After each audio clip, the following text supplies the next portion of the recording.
Hello friends, today we are going to learn a new poem, unit number 2, 2.1, You Start Dying Slowly.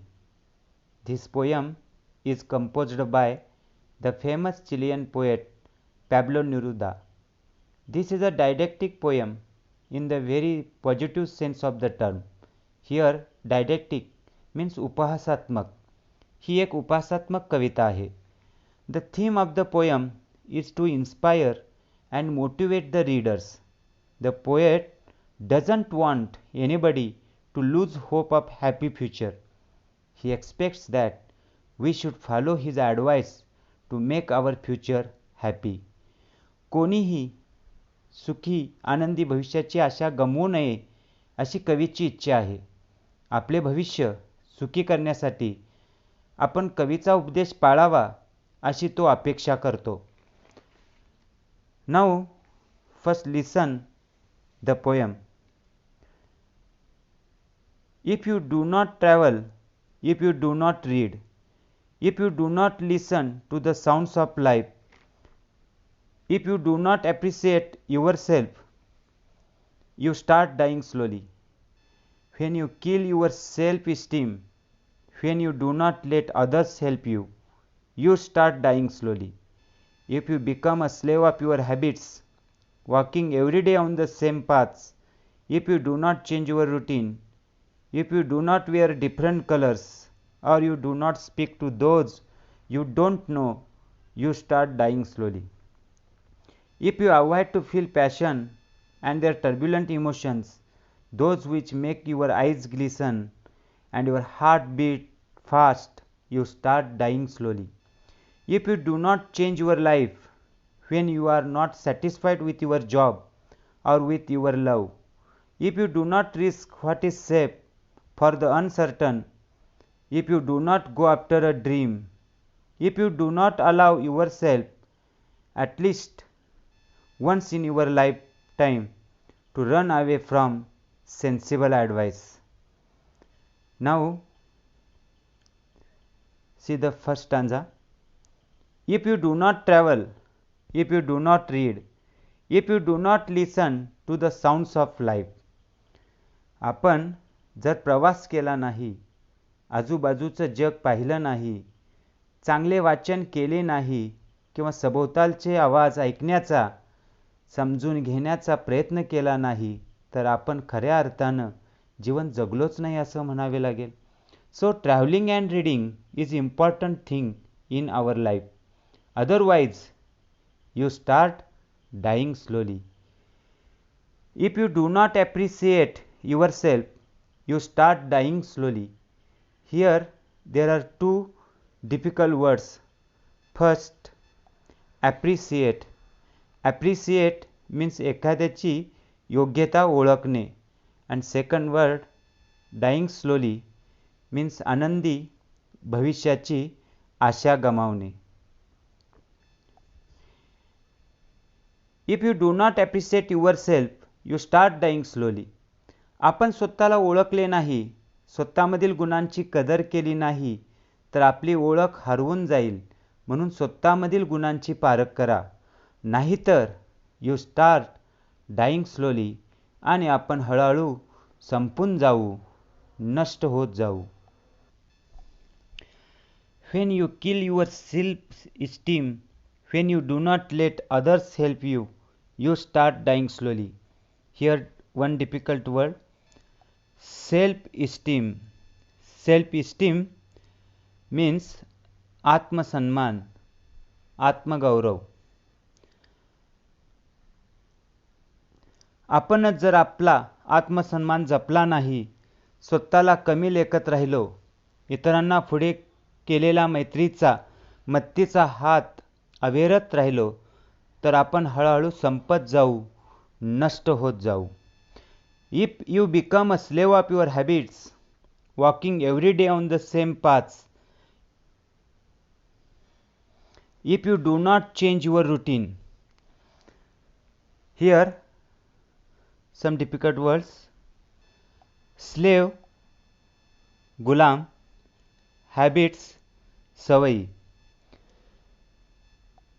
If you become a slave of your habits, आपल्या न कळत आपण सवयींचे गुलाम बनत राहिलो आणि त्याची जाणीव होऊनही रोजच्या दिनक्रमात कधी बदल केला नाही, तर आपले आयुष्य एकसुरी निरस होईल.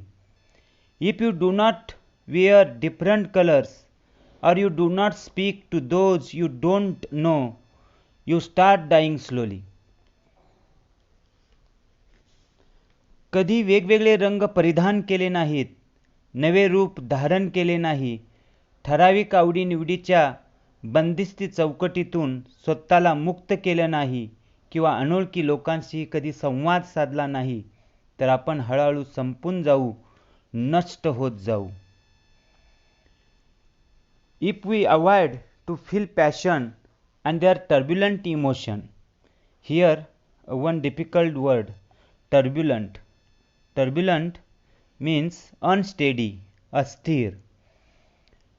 वरील ओळीतून कवी आपल्याला जाणीव करून देतात की मनातील उत्कट भावनांना जर मुक्तपणे आपण व्यक्त होऊ दिले नाही, त्याचा आनंद दिला घेतला नाही, तर आपल्या भावना बोतट होत जातील.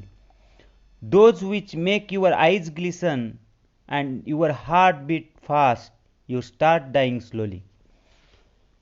Glisten means to shine, चकाकणे, चमकणे. क्षणार्धात डोळ्यात चमक आणणाऱ्या किंवा हृदयाचे ठोके वाढवणाऱ्या सुखद भावनांच्या गोष्टी जर कधी अनुभवल्या नाहीत, तर आपण हळूहळू संपत जाऊ, नष्ट होत जाऊ.